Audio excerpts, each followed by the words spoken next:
सहनावतु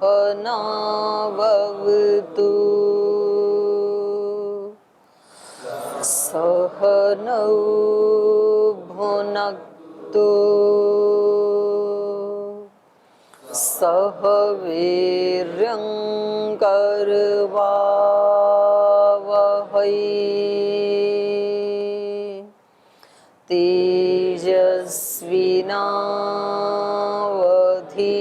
तेजस्विनावधीतमस्तु मा विद्विषावहै।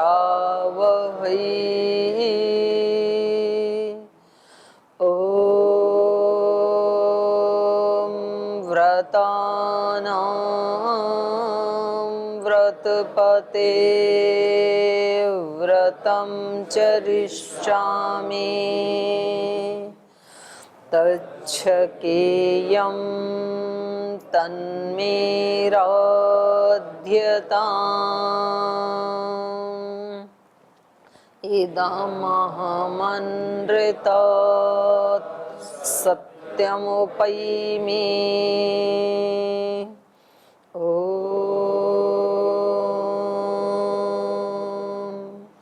शान्ति शान्ति शान्तिः।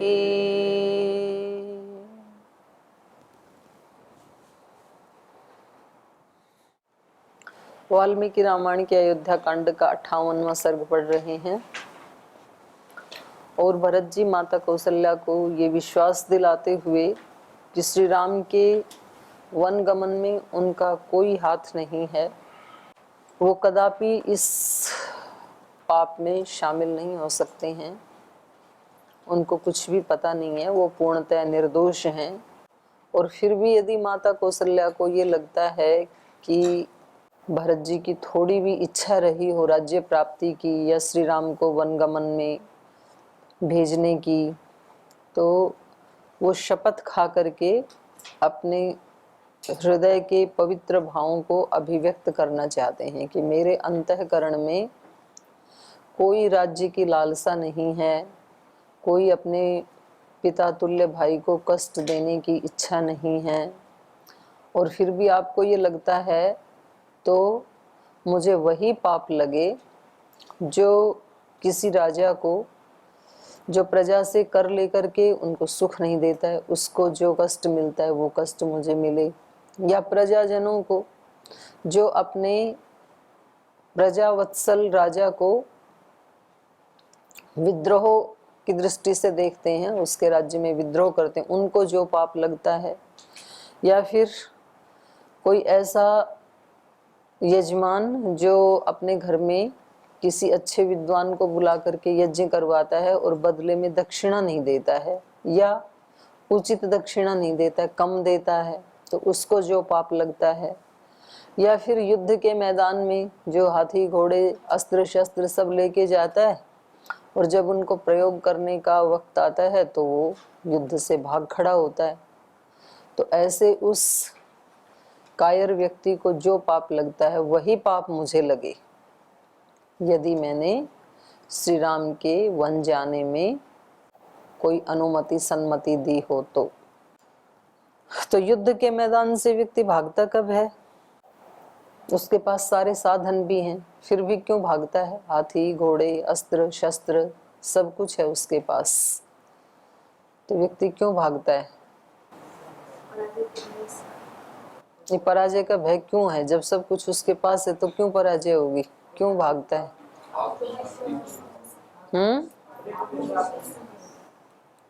एक एक बोलो ना। हाँ, आत्मविश्वास नहीं। हाँ जी, हाँ, और साहस नहीं है। और बोलो, सामने वाले को बलवान समझता है। खुद पे विश्वास ना हो, आत्मविश्वास, खुद पे विश्वास, एक ही बात। और भी कोई है उत्तर? व्यर्थ में क्यों नहीं उलझना चाहते? सेना लेके गया है, पहले उलझा हुआ है तब तो गया है वहां। नहीं उलझना चाहता तो जाता ही नहीं युद्ध के मैदान में।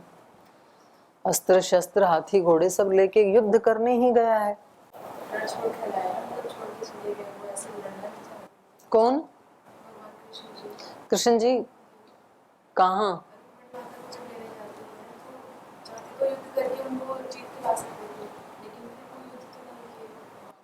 सेना लेके गए थे युद्ध करने पहले? नहीं गए ही नहीं। युद्ध नहीं करना है तो सेना भी नहीं लेके गए ना। फिर वो प्रसंग नहीं है यहाँ पे। यहाँ तो प्रसंग है जो सारे हाथी घोड़े सेना सब लेके गया, सब हैं उसके पास साधन, लेकिन फिर भी वो भागता है, कायर है, कायरता दिखाता है। क्यों?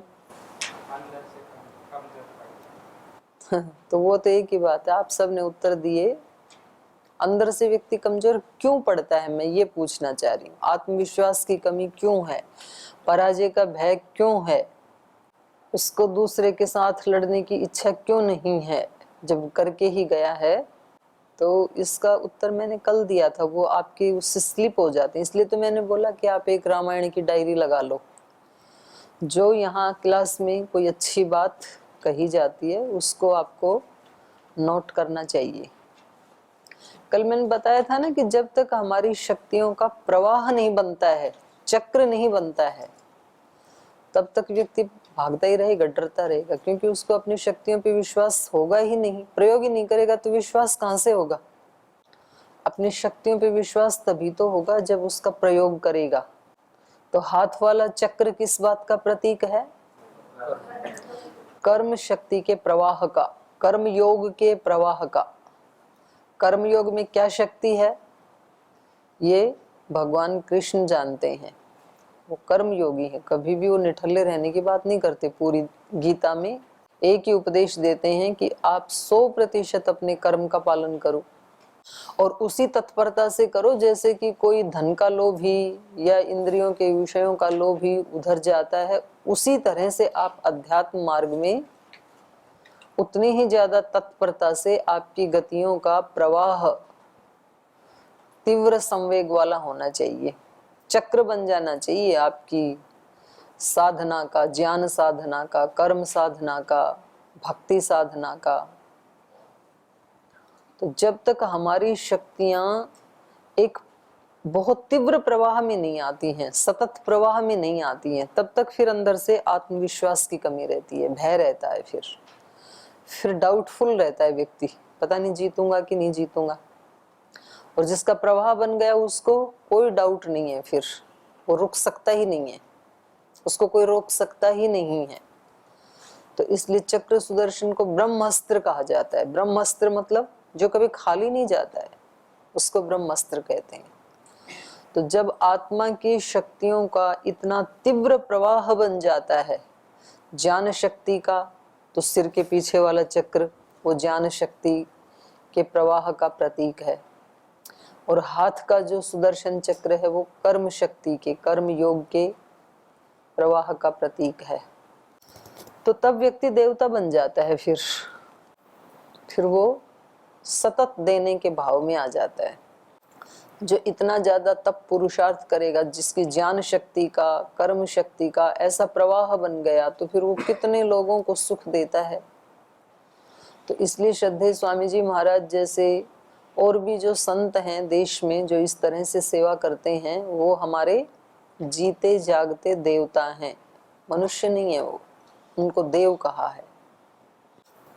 और जो ऐसा नहीं करेगा वो फिर कायर कमजोर रह जाएगा, उसको पता ही नहीं अपनी ही शक्तियों का, आत्मा में कितनी शक्ति हैं, शरीर में कितनी शक्तियां हैं, बुद्धि मन में कितनी शक्तियां हैं, अपनी ही शक्तियों का नहीं पता है उसको।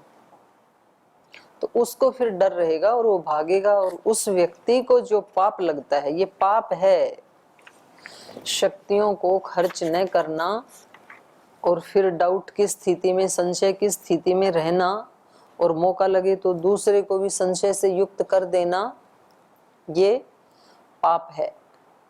तो वो पाप मुझे लगे, ऐसे भरत जी कह रहे हैं, यदि मैंने श्री राम को वन भेजा हो तो। यहाँ तक हमने पढ़ा था। पीछे से कोई प्रश्न है तो आप पहले पूछ सकते हैं। किसी का कोई प्रश्न है? दीदी के चरणों में नमन। मुझे दीदी, जब हम आध्यात्मिक रास्ते पे चलते जाते हैं, फिर रास्ते में रुकावट तो आती है, लेकिन उनको हम तीव्र गति से करना भी चाहते हैं लेकिन नहीं कर सकते हैं उसको। कारण यही है जो आप बोल रहे हैं ना कि अपनी शक्तियों को हम पहचानते नहीं हैं, तो उसको कैसे पहचानें? क्योंकि आप खुद ही कह रहे हो कि वो बाधाएं आती हैं और हम उनको बहुत ज्यादा तूल दे देते हैं। बाधाएं जितनी है ना, हमें लगता है कि बाधा तो बहुत बड़ी है और हम हटाना तो चाहते हैं, पर हमारे अंदर शक्ति उतनी ज्यादा नहीं है। ये विचार ही हमें आगे नहीं बढ़ने देता है। आप ये सोचो कि आदमी जब हटाना चाहता है तो ये चाहता है ना कि भाई मेरे अंदर इतनी सारी शक्ति हो कि मैं इन सब चीजों को ठीक कर लूं। ऐसे तो मन में आता है ना।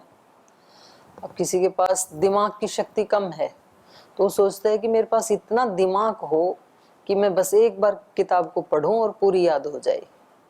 किसी के पास धन की शक्ति कम है तो वो कहता है मार्केट में जाते समय मेरे पास इतना धन हो कि बैग में भर के लाऊं और मार्केट में सब चीजें खरीद लूं। किसी व्यक्ति में जो संबंधों में या घर परिवार में कोई ऐसी बाधा आ जाती है तो बोले मेरे अंदर इतना आत्मबल मनोबल हो कि मैं इन चीजों से बिल्कुल भी परास्त ना हूं और इनको ठीक कर लूं, ऐसे लगता है।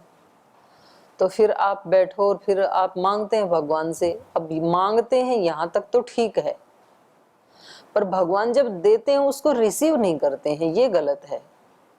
हम मांगते हैं कि भगवान जी शक्ति दो, तो वो कहते हैं कि लो दे देता हूं, तुरंत ही देता है वो। और हम फिर तब तक हम उठ जाते हैं।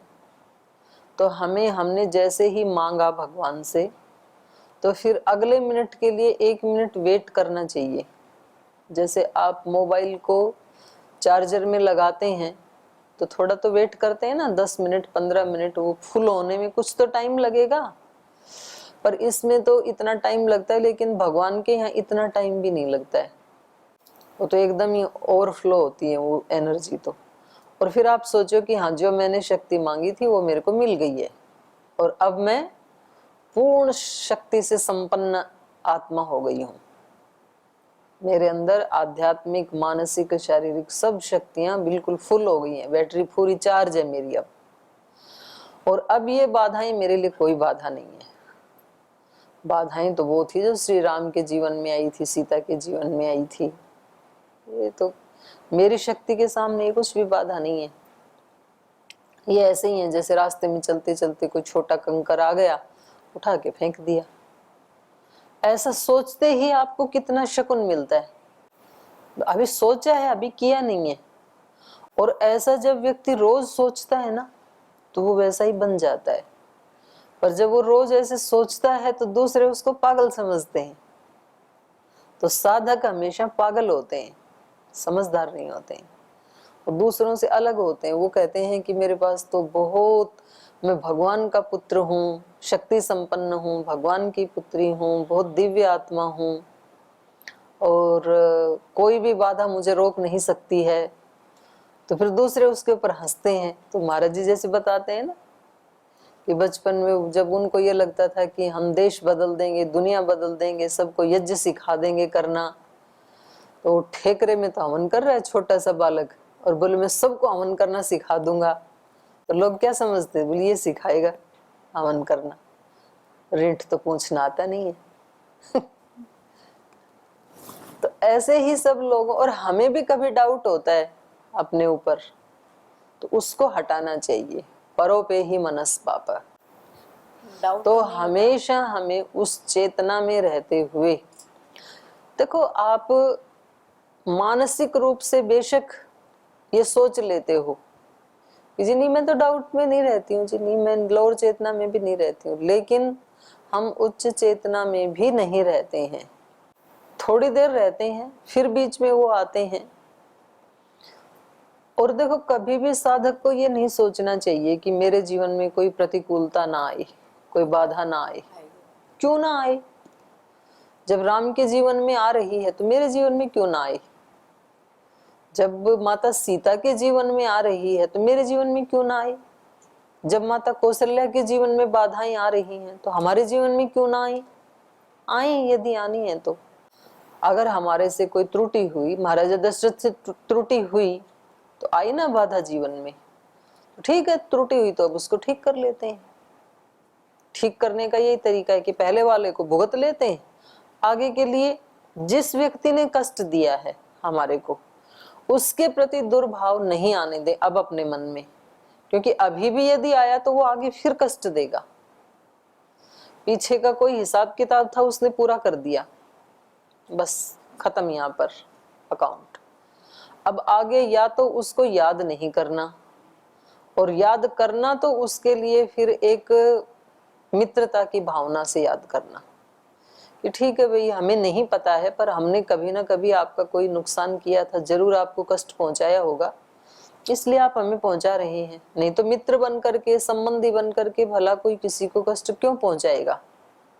जिस दिन संबंध जोड़ा था तो मित्रता के भाव से ही जोड़ा था ना, तो जरूर उसके साथ हमारा कोई ना कोई पीछे का हिसाब किताब रहा होगा, वो उसने अपना पूरा कर दिया, तो अब हम उऋण हो गई। तो अब हम अपने आगे के लिए अच्छे ही संस्कार बनाएंगे। बोले भाई ठीक है, अब आप अपने रास्ते चलो, हम अपने रास्ते चलते हैं। अपना हिसाब किताब यहाँ तक का था, ये पूरा हो गया, पर हम भगवान के रास्ते पे चलने वाले आत्मा है। और भी कोई बच गया हो, मान लो एक ने तो पूरा कर दिया, और हो सकता है कि अभी 5, 7, 10 लोगों के साथ अभी और बचा हो हिसाब किताब, तो वो भी अपना पूरा करेंगे। तो ये बिल्कुल भी कतई अनिवार्य नहीं है। तो देखो, योग करते करते भी लोगों को रोग हो जाते हैं। जरूरी नहीं है कि जो अभी 1-2 साल से योग कर रहा है तो उसको कोई रोग नहीं होगा। सामान्य रूप से नहीं होगा, लेकिन अपवाद रूप में यदि कोई प्रारब्ध दोष पीछे का बचा हुआ है और वो यदि विपाक को प्राप्त हो गया तो वो अपना फल देगा ही देगा। जब हम जन्म लेते हैं ना, तो कुछ कर्मों का गट्ठर विपाक को प्राप्त हो जाता है, जाति आयु भोग जिसको कहा है, वो अपना फल जरूर देंगे, आप लाख साधना कर लो। चाहिए जो गोली बंदूक से निकल गई वो अपने लक्ष्य तक जाएगी ही जाएगी, उसको बीच में नहीं रोका जा सकता। तो साधना तो आप अब कर रहे हैं, भक्ति तो अभी कर रहे हैं, लेकिन जिस कर्म ने अपना फल देना शुरू कर दिया वो अपना फल देके ही जाएगा, उसको नहीं रोका जा सकता। संचित कर्मों को आप अपनी आज की योग साधना से, योग की अग्नि से दग्ध कर सकते हैं, पर जिन कर्मों ने फल देना प्रारंभ कर दिया उसको बोलते हैं प्रारब्ध कर्म, उसको नहीं रोक सकते आप। उनको अपना काम करने दो, आगे हमें अब अपना काम करना है। तो कुछ तो ऐसे लोग होते हैं ना, कुछ क्या, सब लोग ही ऐसे होते हैं जिनके जीवन में कोई ना कोई कष्ट आते ही हैं। तो मैं भी उनमें से एक ही हूं। किसी के जीवन में किसी दूसरे प्रकार का कष्ट आता है, मेरे जीवन में कोई दूसरी प्रकार का आ गया तो फल देके चला जाएगा, उसको रोक तो सकते नहीं है, तो वो देके जाए।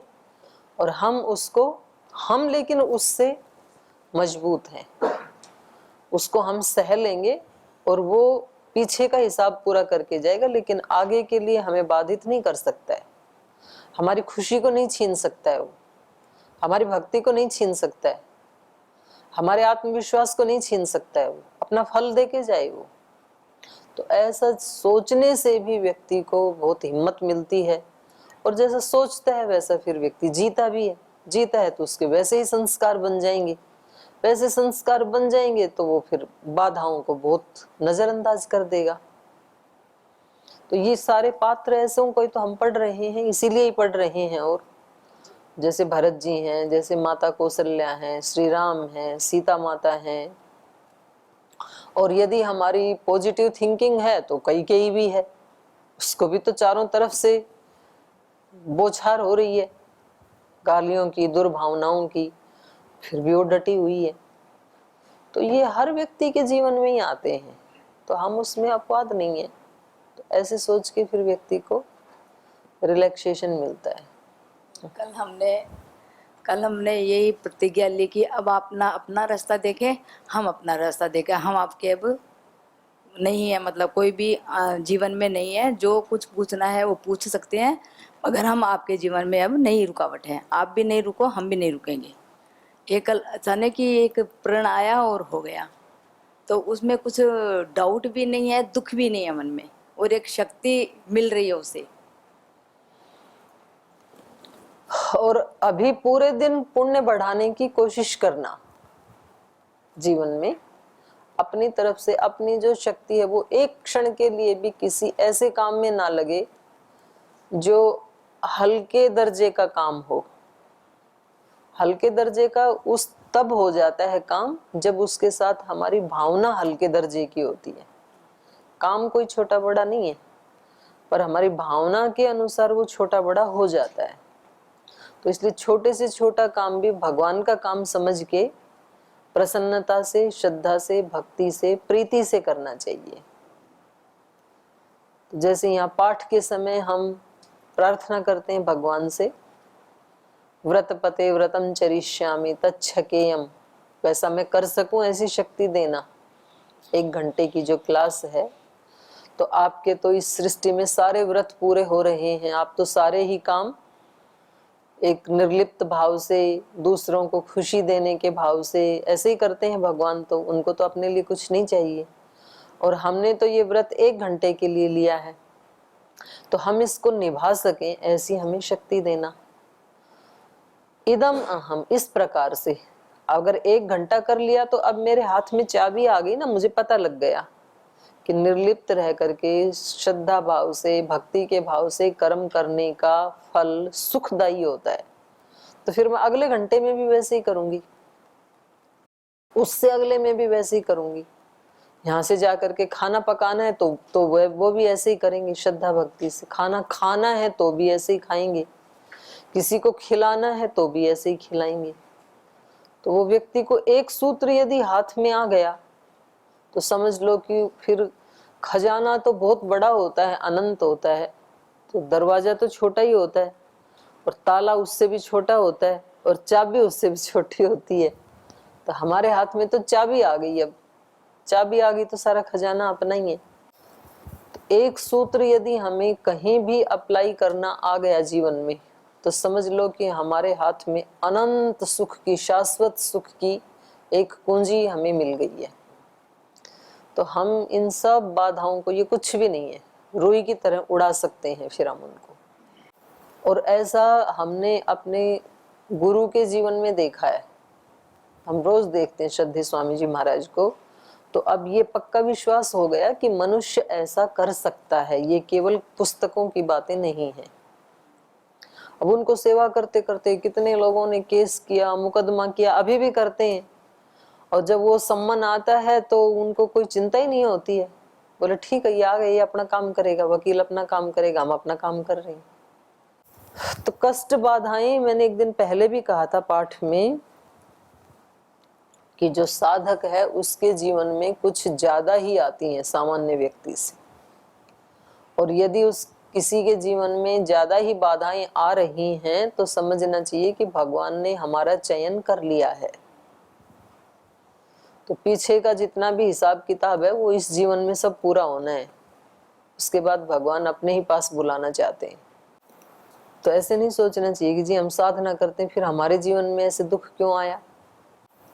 तो साधकों का जीवन तो किसी का भी आप उठा के देखेंगे ना, वो सब लौकिक परेशानियों से भरा हुआ होता है, लेकिन वे बड़े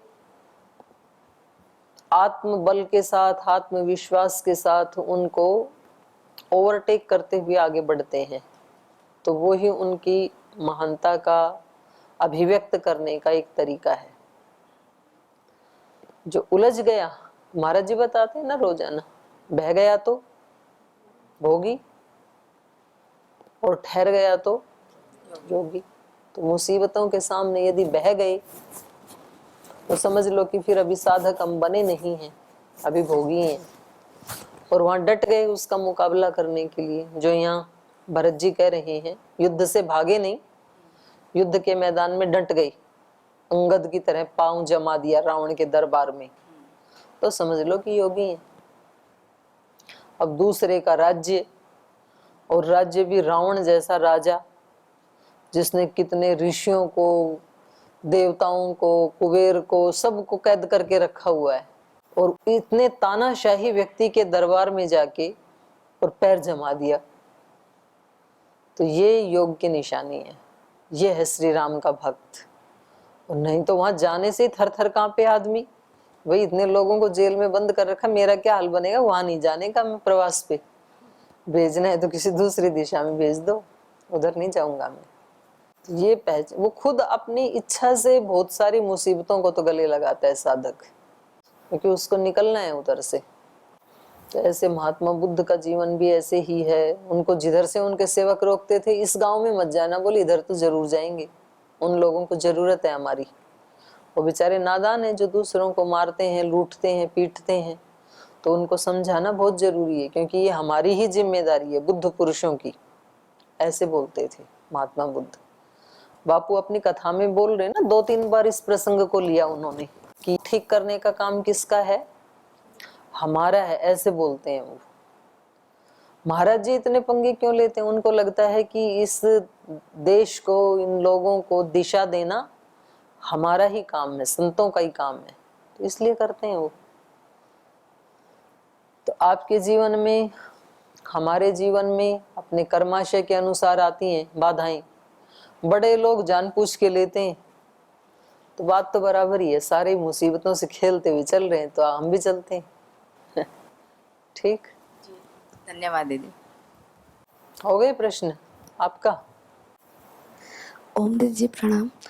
दीदी जी, रानी कैकेयी की तरफ सबकी उपेक्षा का भाव है, सब उनकी तरफ क्रोध कर रहे हैं, द्वेष से देख रहे हैं, तो क्या हम ऐसी दृष्टि भी रख सकते हैं कि उनकी तरफ से उदासीन हो जाएं कि जो भी है ये भी प्रारब्ध के कारण उनके द्वारा घटित हो रहा है, उनको इतना लोगों का रोष झेलना था, इतना उनको मतलब लोगों का तरफ से उपेक्षा झेलनी थी, वो भी उनका कोई प्रारब्ध था?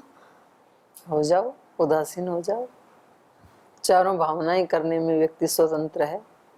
जैसे उदासीन कोई भावना होती नहीं है, भावना करने होना ही उदासीन है। भावना तो 3 ही होती है, मैत्री, करुणा, मुदिता। उपेक्षा भावना नहीं होती है, इन 3 का अभाव ही उपेक्षा है।